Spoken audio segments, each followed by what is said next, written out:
some speculative fiction as well, some local South African speculative fiction. So I mixed it up a bit, and horror. A little bit of horror. I love horror. Not anymore so much, but the Stephen King era. It's almost sophisticated horror with Stephen King, isn't it? Yes, yes. And there's some science fiction as well. He did a few science fiction books as well. So I'm old school in that regard. But that's yeah. amazing. So tell me about your name, because it's also something quite special, isn't it? Tell me what it means. Well, my father was a lecturer in Latin.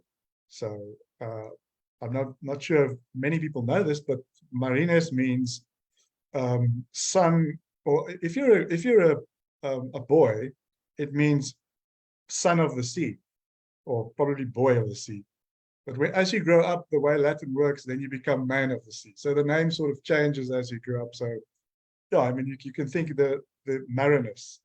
I think that the name says it all. Yeah, absolutely. So I was given a Latin name by my father. So you had to grow into your intellectual career of writing, because it was kind of thrown on you from a young age, this idea of learning and understanding the value of words and the power of words. Well, maybe a little bit, but my father begged me not to take Latin further than first year. So yeah, I definitely didn't follow in his footsteps, because I studied law, and at some point he just said, no, look, there are other subjects that you are better at. It might not be a good thing for you to continue with the Latin. And I think it was great advice. But actually, you still connected to words in another way, though. So even if you didn't do Latin, yeah. Of course. No, I think it comes from my father's side. You know, our whole family, we're a family of lecturers and teachers. So not only my father, but my one sister is a lecturer. My other sister was a teacher. So yeah, I do have maybe that gene, the language gene. Fantastic. Now, something happened to you in your life that struck you in a physical way and also mentally. And I'd love you to share a little bit about your condition and how you ended up in the situation that you are in now. Yeah, I mean, it's such a intricate subject. I'm going to try and keep it short. But well, I think when I was 19, I started to realize that there was something wrong with my legs. Before that, in hindsight, you know, if you look back now, there should have been an understanding that there's something wrong. But you know, the mind is such a powerful thing. Yeah. But only when I was 19, I really just a few things happened that made me understand that something is wrong with me and that I had to get you know, medical help. But that was only when I was 19 years old. So I got the diagnosis when I was 21. So between that time as well, I was gymming and I was trying to fix my legs.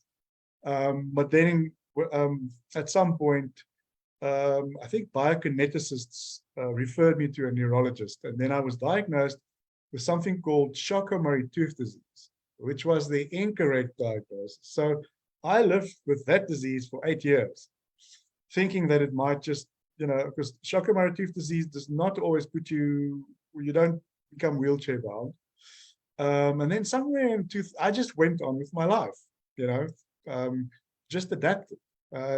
So back then, there wasn't a lot of help in terms of, you know, the Muscular Dystrophy Foundation of South Africa. I may have been there already, but you know, there wasn't a lot of help for persons with this kind of disease. So I just went on with my life. And then 2005, I actually went to the neurologist again, and he correctly diagnosed me with Limb-Girdle Muscular Dystrophy type 2B. So the easiest way, let me just explain it, is it's a genetic dysfunction. So certain of your genes are, for a lack of a better word, switched off. Okay. You know, it's switched off, and so your legs don't work as they're supposed to. Over many years, they start to deteriorate, and it's different for everyone. And there's so many different types. So back then there weren't genetic testing. I didn't know which type I had. Once again, I just continued with my life. And then until 2012, when I was re-diagnosed with limb-girdle muscular dystrophy. And then 2017 was the first time that I actually got a proper genetic diagnosis, when I went for genetic testing. But just to give the viewers an understanding, is that you start off by walking funny, then you struggle to get upstairs. Then I walked with one crutch, then with two crutches, and then I had an electric wheelchair. And this was, so now we're talking about 2004. I already had an electric wheelchair that I used sometimes, but still with crutches. And then only in 2005 did I become wheelchair bound. So when you say that your legs felt different and unusual and you struggle to, do they feel heavy, or do they feel like you just can't move them? Well, it's like you fall a lot, so the muscles just aren't there. So, for instance, when I was still in denial, one of my friends, he was training for the Argus, and so he said, "No, let's go and train, or let's get you right," because I mean that's the. So I actually gym with him, and then when it was leg day, I cheated. So I would use those muscles, the calf muscles that weren't there at the time. It just wasn't there. So you would use your other leg muscles and your back muscles to do, for instance, the I'm not even sure, I can't even remember what you call it, but those like leg bent like leg presses or something. Yes, the leg press, that's it. So it's just like they're not there. Okay. The muscles just aren't there. And so with limb-girdle, it affects, it's in the name, right? It affects the limbs and also the girdle. So in my case, it also affects my upper body. So the muscles, like some of the back muscles, stomach muscles, and as well as the muscles that move the lungs. Now, I've been lucky that I've got one of the very slow deteriorating ones. And so the breathing difficulties that I have only appear when I've got stressors, when I overwork myself. And that I've been, so when I was still working, that was a big problem, because I can't stop. You can't tell your boss, look, I just want to go lie down for a while. That doesn't work in the real world, right? So it got to a point where I was overworking myself so much that I had to stop working. And luckily I had insurance in place. And from 2014, I could really pace myself. So on the one hand, you have to do physiotherapy, and you have to do exercises, sort of shock your muscles now and then. And then on the other hand, you have to take it easy, because if you overwork your muscles, you get all sorts of problems. Stressors, that like stress itself is a problem. Overworking your muscles are a problem. For me, things like alcohol eventually became a problem the next day, for instance. And there's a whole list of things that worsens your muscles. And so you have to sort of really watch your muscles and rest when it's required. So mentally, when you were in denial and you got this, the doctor eventually gave you a diagnosis. Yes. How did you mentally take that? Because for years you'd known that it was there, and then you now had to accept that it was there. Yeah, it was a difficult time. And remember, I was 21 years old, and that was the first diagnosis. So yeah, it was rough, and I really didn't take it well.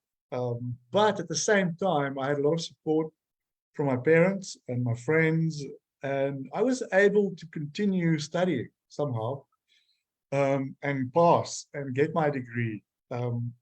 So yeah, on the one hand, there was this level of denial and and back in the 90s, it wasn't even, I wouldn't say that it wasn't common to go to get a therapist's help, but it was just not, I don't know, I don't think it was a thing that was done, definitely not in the area that I lived. For something, I just, it wasn't, the Germany had came over and talked to you, but I never felt that I needed that, and I may have had negative coping mechanisms for a long time, when I was a student, but that was kind of cured by getting goals, and that was something that I was taught, by my parents, to get goals and to get your degree, and they told me that I can live there as long as I like, but I have to go and hunt for myself. In other words, I have to go and get a career. Yeah. And it wasn't easy, but eventually I got a career, and I was quite happy for about 12 years, until, of course, I had to say goodbye to the career. But yeah, goals helped me. And obviously, if you're busy with something like a job and a career, then all the negative coping mechanisms are kept at bay, right? And so eventually they fall along the wayside. If you're lucky, if you're not someone that, in my case, we did overdo it with the beers and things like that, if you know what I mean. Yeah, I'm also wondering, to have a disability in South Africa must be a real challenge. I can imagine that there's not a lot of money coming into charities that are doing a lot of good.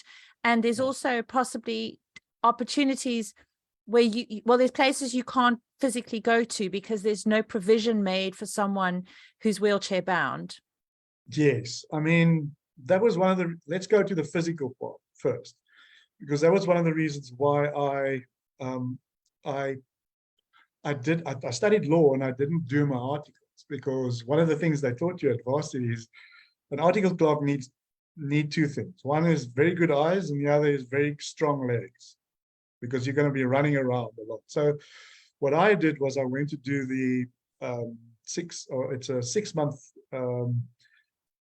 legal training course. So and then you get a year off your articles.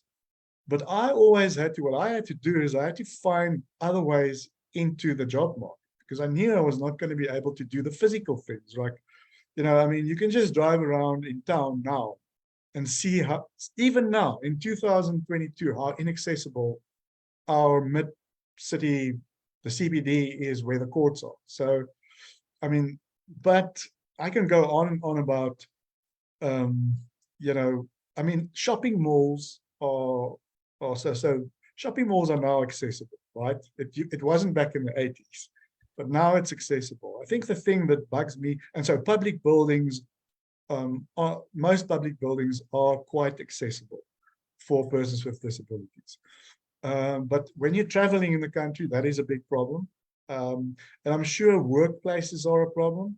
I was lucky that my workplace, where I was working at the financial regulator that I work with, it was the first building we were in was fine, and then the second building that we moved to was 100% accessible.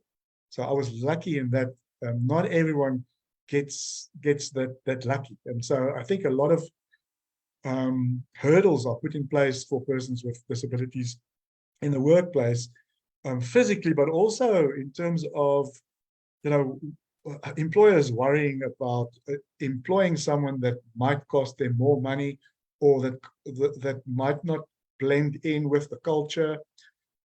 And so I can say that, I worked for an organization that let me do a lot of things on my own as a person with a disability. I flew to Cape Town and and on my own, and so and drove with an adapt. So what we would do is I would drive with an adapted car from Cape Town, the old Cape Town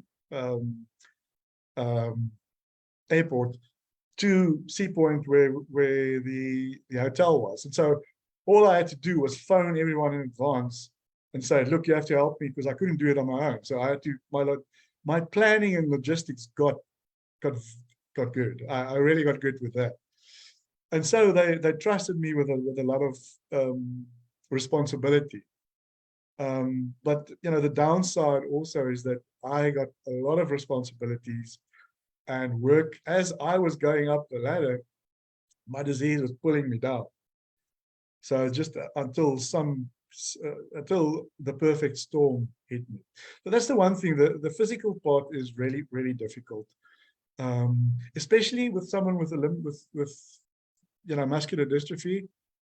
Not all the let's say that the loos in public buildings are accessible for me. It might be accessible for the person who is a paraplegic, but I would get to a loo and then it's just too low. It's too low, or I would not be able to get on it, even though it is adapted, for a physical person. So there's lots of challenges.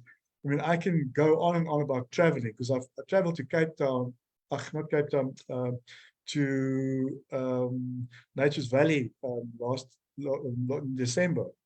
And I have to stay over at a lot of places because I cannot drive long. And so, you see all the different the mistakes that are made in hotels. The loo is not high enough. The shower there's a step here on the shower. There's a wall so no one can roll. A person with a wheelchair can't roll in. So there's all these things it's a very complicated thing from a physical perspective. So do you think the charities that are then able to lobby and have these conversations and approach organizations, they don't necessarily have the money or the loudest voice, I can imagine? No, I mean, overseas in the UK, we've been watching what these organizations do in the USA and in the UK. And the thing is, there are more people, and I'm talking about muscular dystrophy or rare diseases. Let's talk about muscular dystrophy because that's what I know about. So there are more people overseas that have this disease. Also, I think there's a lot of people in South Africa that don't know they have these kinds of diseases because our diagnostics are just not up to scratch with the first world, with the Western world. So we see what the organizations do overseas. They have a lot of clout, and they've got funds, and they can appoint doctors and persons that advise them, and they are part and parcel of the decision-making processes in these Western countries.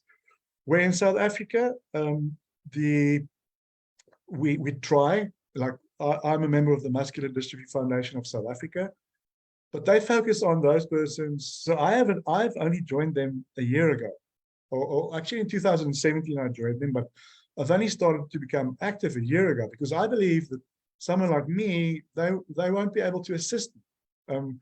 Because they are too busy with persons who don't have the money and the resources and the knowledge, and that they really need to focus on those persons. And I mean, we've got lots of challenges, like genetic testing is just not being done. So the data that we've got here is not 100%. And there are treatments coming out in the Western world for SMA, for instance, spinal muscular atrophy. There are treatments available. Wow. But they have huge price tags. So, so for those kinds of advocacy, we are so far behind. Because you can just imagine that we have to negotiate with government, we have to negotiate with pharmaceutical companies, we have to negotiate with medical aid schemes. And if our voices are like one of my friends says, it's mouse-like. Our voices are mouse-like at the moment, and we don't have the money to appoint lots of people. So you find that most of the money will go to the basics, like getting people wheelchairs that really don't have the money. Otherwise, they might be pushed around in a wheelbarrow. You know what I mean? So those are the huge challenges we have in terms of. So we are trying to change them. We're trying to change the narrative. So those of us who have been in careers, like I have been in a career in the financial services industry with regulation, then a couple of the other persons that are volunteering are, persons who are doing PA, what do you call it? Communications, in the communications industry. And so we are just trying our best, and they would deal with the media to try and raise awareness about all of these issues. So we just, with the little that we've got, we're trying our best, and it's mostly, so you've got a few people that are employed by the organization, but then the rest of us are volunteering. And remember that in my case, and a few others, we are on disability. We can't work long hours, take up the fight. We do it in between the energy that we've got left. Yeah. So you found an outlet then in a creative way, because you've managed to just to blog, to write. Blues is a thing that you just love. So tell me how why did you feel it was important for you to blog?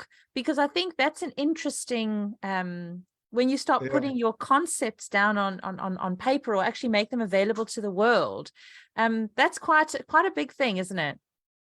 Yeah, to be honest, I thought about it today, because I know you're going to ask me something along that line. I actually never, I was too busy with my career, right? So up until 2014, I didn't really have a lot of, I was into music. Music was an outlet for me. Music has always been an outlet for me since I was 3 years old, since I heard Pink Floyd for the first time when I was 5 years old, I think. So it's always been an outlet for me. And in 2014, I was lying on my bed, my career was over. I thought, what am I going to do now?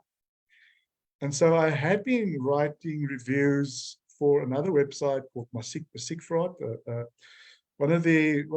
Someone I went to varsity with was an editor, is an editor or sub-editor, and had this website. And just for fun, now and then I wrote reviews when I went to see a show. It wasn't a lot, because I was really a workaholic. And then, it occurred to me, well, you've done this before. You love music. Just start a blog and write about music. So I wrote about, just on my own, just about vinyl. I was into vinyl a lot. I still have a good collection of vinyl, but back then I was fanatic about vinyl.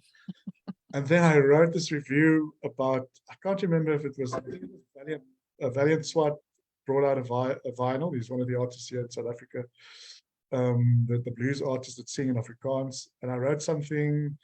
And then, I can't remember exactly, but then I got connected with a website called the KK, and met Gifford and Sharon. Gifford is the owner of the website, and Sharon is his wife. And then, I started writing for them as and when I could. It was mostly once a week, writing reviews about albums, and maybe if I saw a show, I would interview bands. And I did that for 5 years.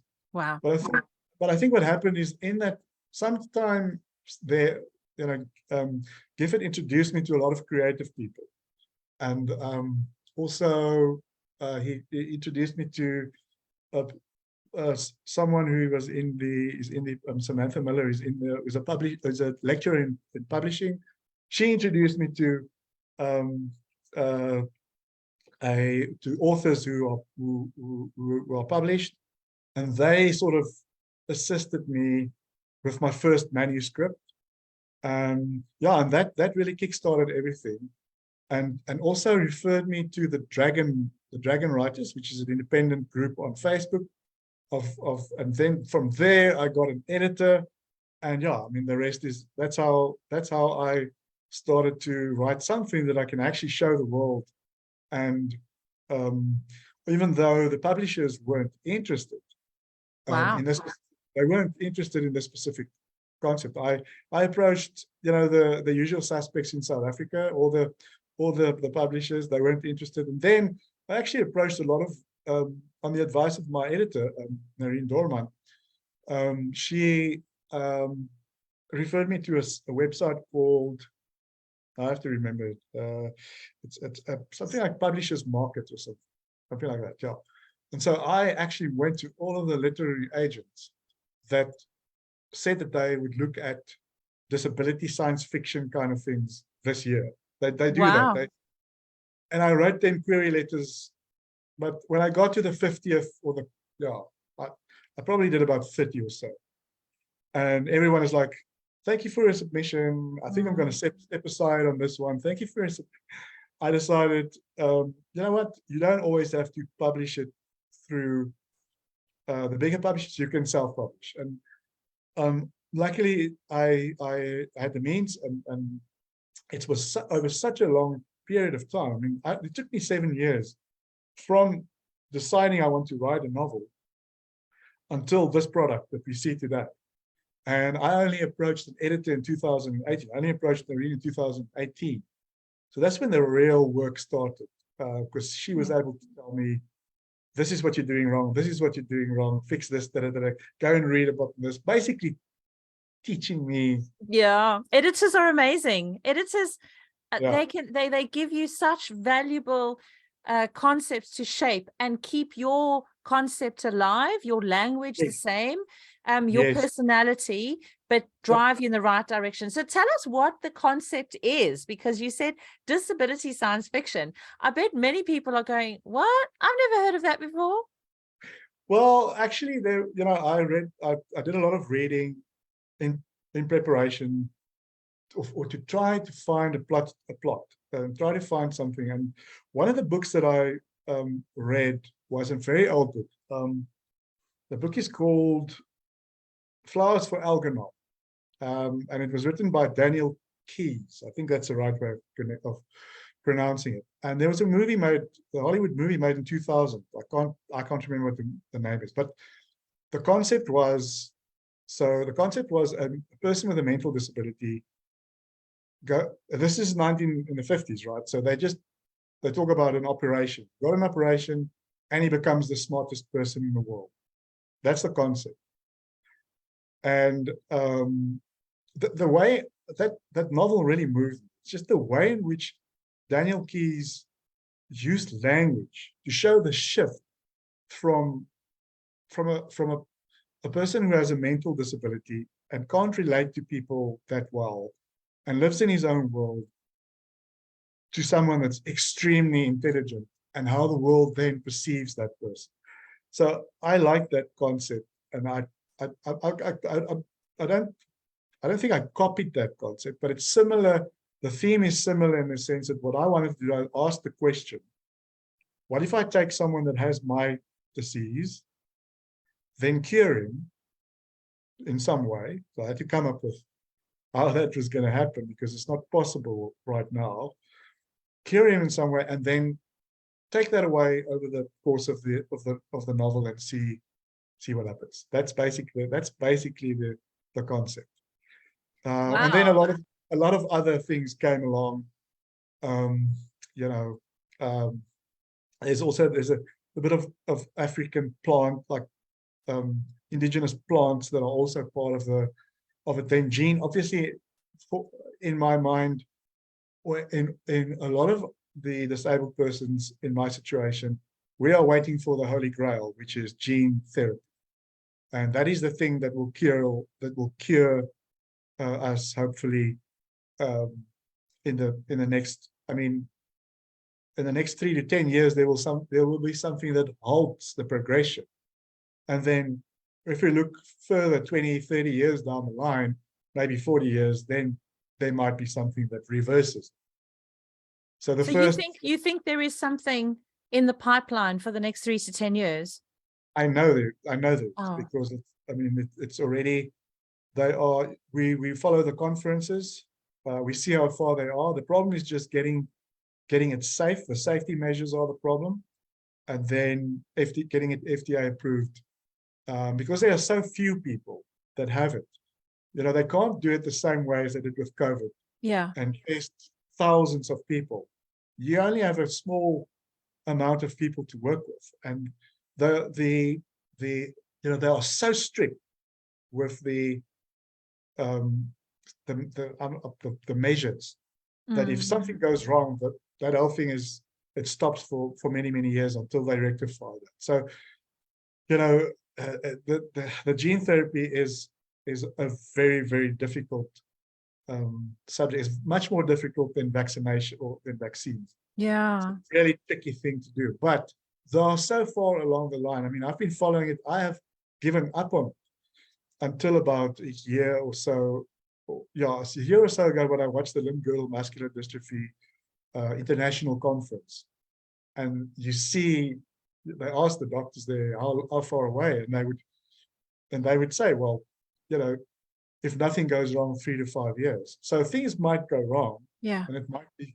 So we are hopeful. Let's just say we are hopeful that there will be something within the 3 to 10 years. But yeah, and I think the concern then is if it's halting it for you, you would have deteriorated in the next 3 to 5, 10 years. Another problem in South Africa, and this is a serious problem, because we've seen that with the SMA, with spinal muscular atrophy, where there's something available overseas.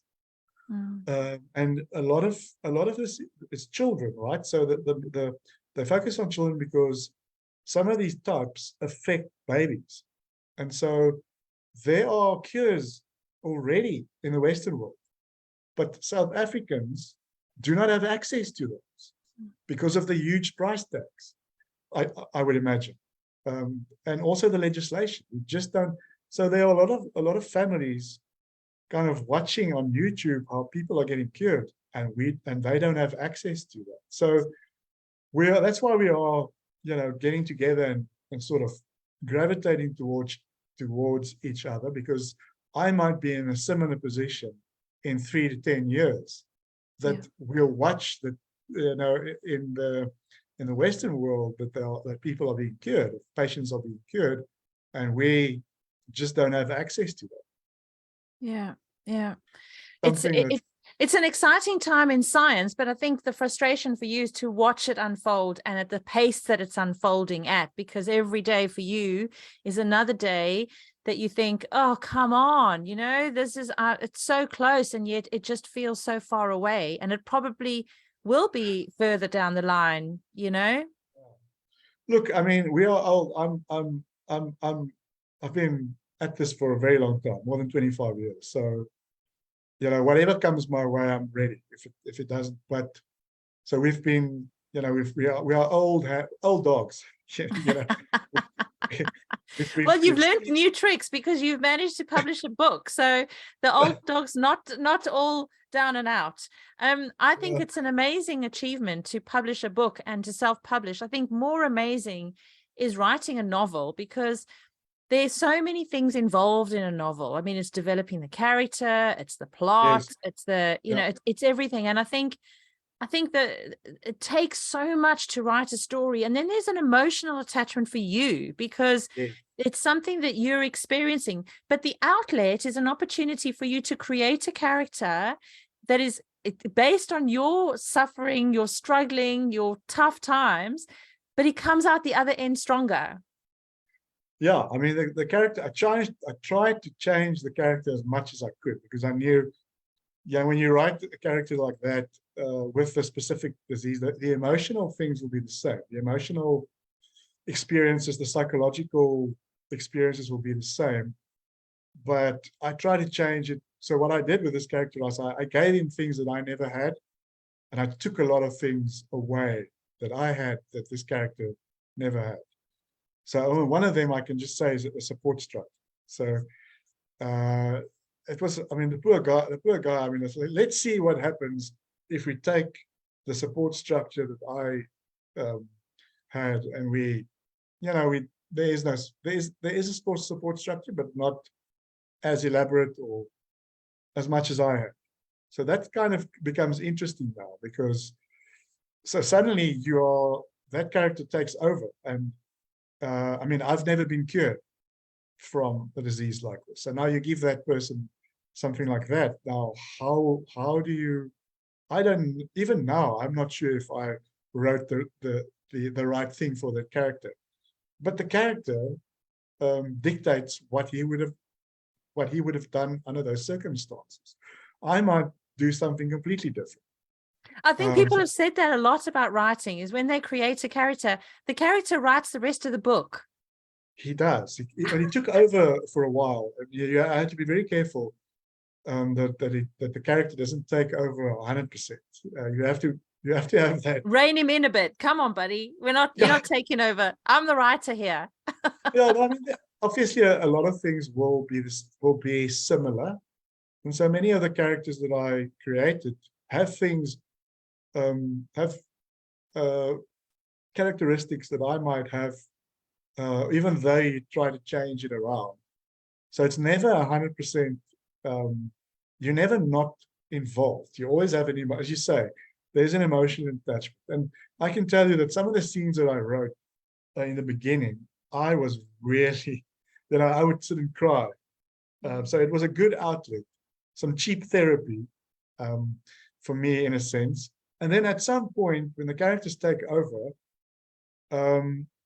then you become detached, a little bit more detached in the sense that you are not so involved emotionally, and then the character takes it forward. So it's sort of like you've dumped your baggage into these characters, not only one character, maybe quite a few of the characters. You dump it all in, and then they take over. So that's the way in which I approach them. I can tell you, it's more about the journey for me than any commercial success. I mean, I think I sold about 52 copies right now. That's how where I am, and I'm going to. I decided that I'm going to donate the proceeds to the Muscular Dystrophy Foundation of South Africa. And what I want to do is I want to get at least enough for one person that can't afford gene testing, so that the proceeds of this book can help that one person, because it's really expensive. How much does it cost? I paid 7,000 Rand back in 2017, so I'm not sure what it costs now. I think it's more or less the same. So not a lot of people have 7,000 Rand to do, and the medical aids are not going to assist. And most people who really need the assistance don't even have medical aids. Yeah. And I don't think there's any assistance from the state hospitals on gene. I might be wrong, but I haven't heard of from the state that there are programs. There are programs where they raise money and then assist persons who have, in terms of a means test. Yeah. So there are those programs, but I think the Muscular Dystrophy Foundation of South Africa also raises money to help their members. And so hopefully I can help. Well, you're doing an amazing thing. And I think your genre is something so unique and special that I think if anybody enjoys reading something different, it's definitely the book to get. But I'm also really quite touched and moved by your desire to help other people, which is, it's interesting when we don't have too much to worry about, people in this world become very self-centered. And suddenly when something strikes them, that's when they look at other people and they think about how they can help. And it's a weird, it should be the other way around. And yet you've shown that when something has happened to you, that all you want to do is help other people in the same or similar condition or situation. And I think that is incredibly powerful and moving. And I just think that's a wonderful, wonderful trait that you have as a human being. And I think anyone needs to buy this book so that we can support and make a difference, because from afar, living abroad, I don't know what's going on the ground. I don't know what muscular dystrophy is like. I don't know anyone with it. I know you now, but I think it's a way to make a difference, and in a way that people can. It's not a big commitment to buy a book, but the collective can make that book make a huge difference to a lot of people. Well, it would certainly be. I mean, it's on Amazon, Okay. So people can get it there. Overseas, I think that there's a print on demand function option as well. So, but here locally, I've only printed 50 because I have to put the money up myself. Yeah. So it's not cheap. So I printed 50 and I've sold, I think I've got 7 left. So I will probably not press again unless I get 50 interested persons telling me you have to to press again, because it costs about 6,000, cost me about 6,000 rand just to press the 50. Yeah. And then I charged 200 rand for the soft paperback, and then 75 rand. So I just get what I paid back, and then the other 75 rand goes to the Muscular Dystrophy Foundation of South Africa. But on Amazon, I've only sold 18 copies. So if someone's watching overseas and they want to make a difference and read something unusual, then they need to get your book. Then those royalties will come to me, and then I will pass it on to the Muscular Dystrophy Foundation. Oh, you're an absolutely amazing human being. Just tell everyone how they can get hold of you. So your book is on Amazon. Tell them the title of the book, and also any other details that people can get hold of you and find out what you're up to. Well, I'm on. My name is Marinus Mans, obviously MarinusMans. So my email address is mjm@keeprolling@gmail.com. So yeah, I'll pop that into the link. And you've also got your blog. I've got my, well, you can, I've got my web, the website is www.marinusmans.co.za, and I'm on Facebook, so you can find me on Facebook. I'm on Instagram. My Instagram is I can't even remember my Instagram offhand. Something like Maras Rolbees, MARRASROLBEES. So okay, I'll pop those all in the yeah, I'll put them in the details, and then people can get hold of you. as well. I've got a YouTube channel called A Different Freedom. Wow. So there's a couple of things there that I think that the last thing I put on was a Q&A with my editor. That fantastic. I wanted to ask her a few questions, and then it became like a what you call it, like a master class. And so wow, I'll definitely put the links up, because I think people would really enjoy that. That would be amazing. I still see myself as a novice. So what's the next book? There's some interesting, like a story seed, but I have to what I can't do too much, because I've got a schedule that I have to keep, and I have to watch. So my writing times, I can't sit like other people and write the entire day. I have to work it in, and most of this book was written on my back, on my bed, with my laptop on my stomach. Because for me to sit, my arms are affected. So for me to sit and type is just too much. And I've tried, all those programs that you use, and I just can't work with it. So the best way for me to write is lying on the bed with the laptop on my stomach, and just doing that until you're tired, and then doing it again. And when I do, memos, I'll do it on my cell phone, type it with one finger, or with my thumb, and then email it to myself, and then work from there. So my writing is a long process. The research that the story seed that I've got, and what I'm doing for the research, is going to be a lot. So it might take me another 7 years. Well, it doesn't matter, because as long as the product comes out the end, and I think the desire to write is already one step closer to having that book in your hand. And I think I am so inspired by you, and I'm so pleased that you managed to chat to us. And I'm humble. Thank you. Wish you the very, very best. And I will put all the links for people so that they can get a hold of you, and find out how they can help if they need to, if they want to, and also to buy your book, which would be amazing. But thank you so much for joining me from very warm Pretoria, and I'm in freezing cold UK. Well, thank you so much, Dawn. I really appreciate it. Thank you. No problem. Thank you. Cheers, everyone. Bye-bye. Bye-bye.